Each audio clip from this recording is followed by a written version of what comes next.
कहानी शुरू होती है तो हमें एक भोले से लड़के को दिखाया जाता है जो हंटर का एग्जाम देने के लिए आया था। तभी उसके पीछे एक लड़की खड़ी होती है। वो उससे पूछती है, क्या तुम भी पार्टी ज्वाइन करने के लिए आए हो? वो लड़की उसको अपना इंट्रोडक्शन देती है और कहती है कि मेरा नाम लूडा रुनावेक है। और वो कहती है कि अभी अभी मैं लेवल 3 में प्रमोट हुई हूँ। बट हमारा मेन कैरेक्टर उससे हाथ नहीं मिलाता है। वो कहता है कि मेरा नाम कैराई एंड्री है। तभी यहाँ पर एक आदमी बोलता है, अब हंटर गिल्ड में बच्चे भी शामिल होंगे, ये जगह तुम लोगों के लिए नहीं है, तुम लोग यहाँ से भागो। जिसके बाद वो लड़की और वो आदमी दोनों आपस में ही लड़ने लगते हैं। शोर शराबा सुन के यहाँ पर सिक्योरिटी आ जाती है। वो कहते हैं कि तुम दोनों को अपना लाइसेंस रद्द करवाना है क्या? तभी लूडा कहती है कि नहीं नहीं, अरे हम तो ऐसी मजाक कर रहे थे। तभी हमें किराए को भी दिखाया जाता है जो अपने चेहरे को छुपाने की कोशिश कर रहा था। जिसके बाद सीन शिफ्ट होता है और वो लोग अंदर आ जाते हैं, जहाँ पर लूडा कहती है कि देखो ये कितनी कमाल की जगह है, क्या तुम यहाँ पर पहले आए हो?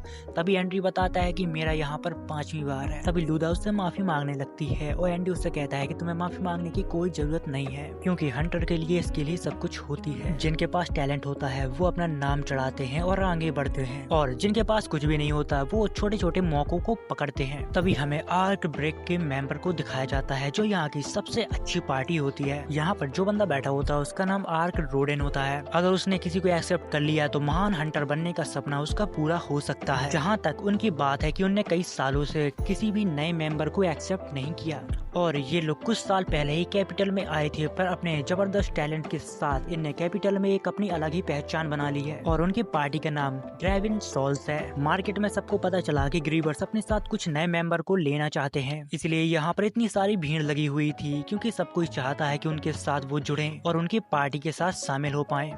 तभी यहाँ पर लाल बालों वाला लड़का शोर मचाने लगता है और कहता है कि मैं अब इंतजार नहीं कर सकता, हम यहाँ पर ज्वाइन होने के लिए आए हैं और यहाँ पर ग्रीवर्स ही नहीं है, मेरे पास इतना टाइम नहीं है कि मैं यहाँ पर ज्यादा देर तक रुकूं। तभी यहाँ पर एक लड़की आ जाती है और वो कहती है कि तुम्हें ऐसे शोर नहीं मचाना चाहिए, तुम्हें अपनी जगह पता होनी चाहिए। दरअसल इस लड़की का नाम टीनो है और ये ग्रीवर्स की ही मेंबर है। अब यहाँ पर लड़ाई होने वाली होती है। तभी एंडी लूडा से कहता है कि हमें यहाँ से बाहर जाना चाहिए। एंड्री यहाँ से छिप छिप कर जा रहा था। तभी यहाँ पर टीनो उसकी प्रेजेंस को फील कर लेती है और उसको रोक लेती है और उससे कहती है कि अरे आप यहाँ पर क्या कर रहे हो मास्टर? तभी यहाँ पर आर्क आ जाता है। वो बोलता है कि अरे किराए, तुम यहाँ पर क्या कर रहे हो? पता है ना कि तुम्हारे बिना ये सब शुरू नहीं होगा। तभी हमें पता लगता है कि इस किंगडम की सबसे स्ट्रॉन्ग पार्टी यानी कि ग्रीवर्स का लीडर किराए एंड्री ही है, जिसको देखकर पूरा माहौल ही गर्म हो जाता है। तभी हमें पास्ट का सीन दिखाया जाता है जहाँ पर किराए ने अपने दोस्तों के साथ मिलकर इस किंगडम की सबसे स्ट्रॉन्ग पार्टी को बनाया था। जिसके बाद सीन शिफ्ट होता है और लूडा और वो आदमी यहाँ पर बात कर रहे थे कि मुझे तो विश्वास नहीं हो रहा वो इतनी स्ट्रॉन्ग पार्टी का लीडर है। जिसके बाद हमें वो लाल बालों वाला लड़का दिखाया जाता है जो अभी भी शोर मचा रहा था, जिसको देखकर टीनो को काफी गुस्सा आता है, पर एंड्री उसको शांत करवाता है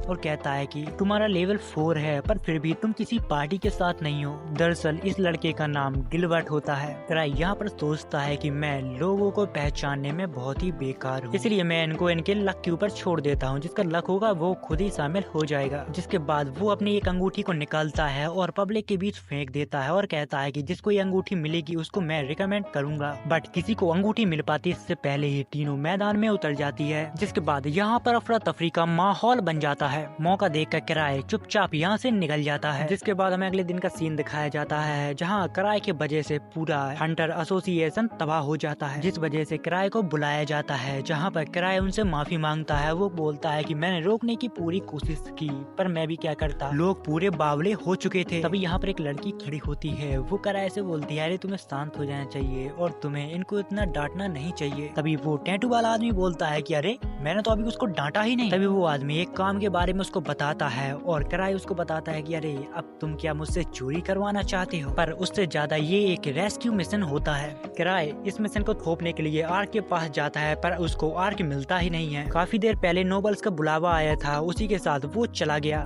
अभी टीनो उस रिंग को दिखाती है और कहती है कि देखो मास्टर, ये रिंग मुझे मिल गई और मैं हरगिज़ नहीं चाहती थी कि तुम्हारी रिंग कोई और अपने हाथ में ले। किराए उससे कहता है अगर तुम फ्री हो तो मेरा एक काम कर सकती हो, एसोसिएशन ने मुझे एक मिशन दिया है। बट मिशन का नाम सुनते ही टीनो यहाँ से भाग जाती है। जिसके बाद किराए अपनी एक सिल्वर को निकालता है और टीनो को बांध देता है।